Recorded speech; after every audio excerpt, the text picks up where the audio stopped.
Olha, nós estamos falando aqui sobre autocrítica e nos recordamos deste caso, que inclusive tem sido abordado também em outros programas da TV Mundo Maior, envolvendo este senhor, não é? João de Deus, que já está com quase 78 anos de idade e me parece que há quase 2 anos se submeteu a uma cirurgia de câncer no estômago, não é? Mas vejamos bem, essa falta de autocrítica e de vigilância é muito grave, porque todos nós somos tentados. Até Jesus foi tentado. Judas foi tentado e traiu Cristo. Não é? Claro que essas denúncias são muito graves, de abuso sexual, de assédio sexual, são denúncias graves de alguém prevalecendo de sua suposta condição espiritual. Mas voltamos a dizer, tudo ainda está para ser apurado. Mas a justiça precisa ser feita. Mas o que nós gostaríamos de enfocar é o seguinte, os centros espíritas, em geral, muitas casas espíritas, têm trabalho de cura. Muitos centros espíritas no Brasil. Não é? Eu conheço várias, não é? Tem lá um pavilhão com macas, não é? Em que as pessoas se deitam. O trabalho é feito na penumbra e às vezes é um médium só ou 2 médiums e essas pessoas costumam se paramentar de branco. Isso não é orientação da doutrina espírita. Ninguém precisa vestir de branco ou de vermelho ou de roxo ou de verde ou de lilás. A cor da roupa não importa, não é? Nós sabemos que veste branco por uma convenção é médico, odontólogo, nem mesmo odontólogo, às vezes se traja de branco, nem mesmo médico, é enfermeira, não é? Agora, não sabemos por quê, não é?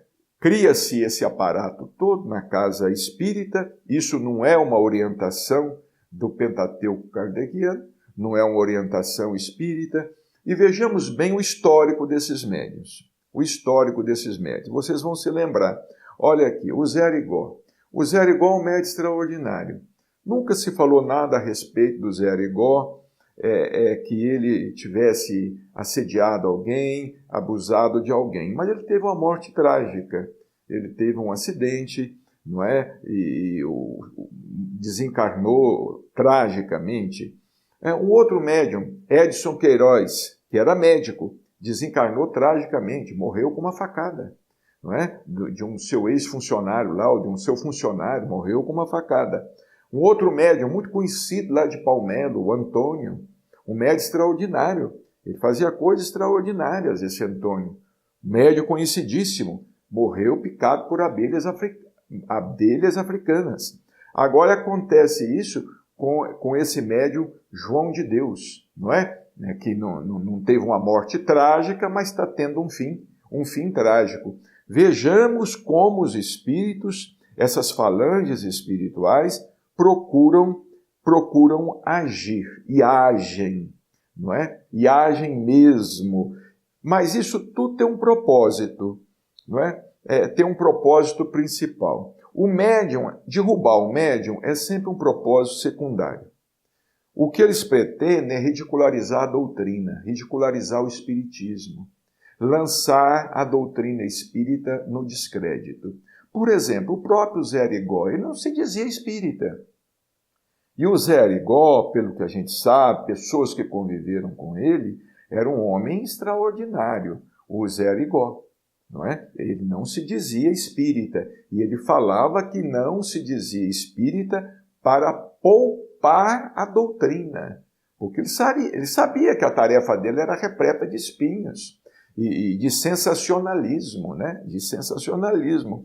Eu conheço ainda um senhor que reside aqui em Uberaba, que o pai dele trabalhou com Zé Arigó. Ele era um adolescente na época.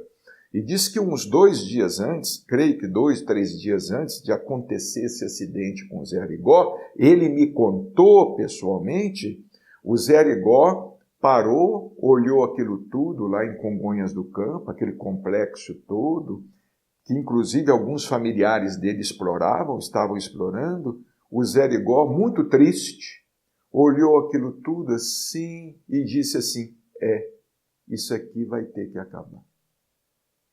Isso aqui vai ter que acabar. Passou 2, 3 dias, ele teve um acidente, mas segundo a perícia que foi realizada, né, ele teve um infarto. Antes dele bater o automóvel, do automóvel ir de encontro, creio, a uma árvore, uma caminhonete, não é? Ele foi um infarto, não é? Mas vejamos bem, às vezes as coisas vão caminhando dessa forma e o médium que não tem autocrítica, que não tem vigilância, ele entra e ele começa a achar que está certo, errado, completamente errado, ele começa a achar que está certo e não aceita ninguém falar, ninguém orientar, ninguém chamar atenção, ele se sente superior, ele acha que os guias dele são superiores e às vezes ele não está mais contando com guias com discernimento. Às vezes aqueles guias já se afastaram, não é? E outros espíritos já tomaram ali o lugar. Isso acontece. Agora, o que é preciso ficar bem claro, a orientação da doutrina espírita é bem outra.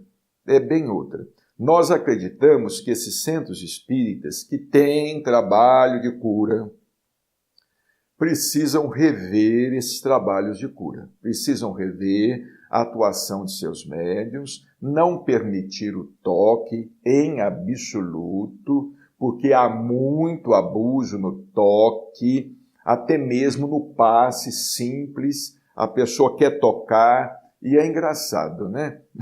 Vocês vão me desculpar aqui, né? Ninguém quer tocar o velho, quer tocar só o novo, né? Quer tocar a mocinha nova, quer tocar a menina, às vezes quer tocar o rapazinho bonito, simpático, mas ninguém toca uma velhinha, ninguém toca um velhinho, ninguém toca, quer tocar só um novo. Olha, reparem para vocês verem, isso é conduta espírita? Isso é espiritismo? Olha, o espiritismo também, no movimento espírita, nessa questão da mediunidade, está precisando ser passada a limpo também.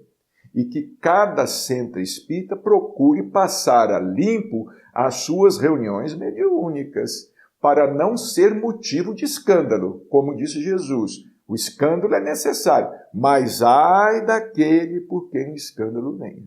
Muita paz e até o nosso próximo encontro.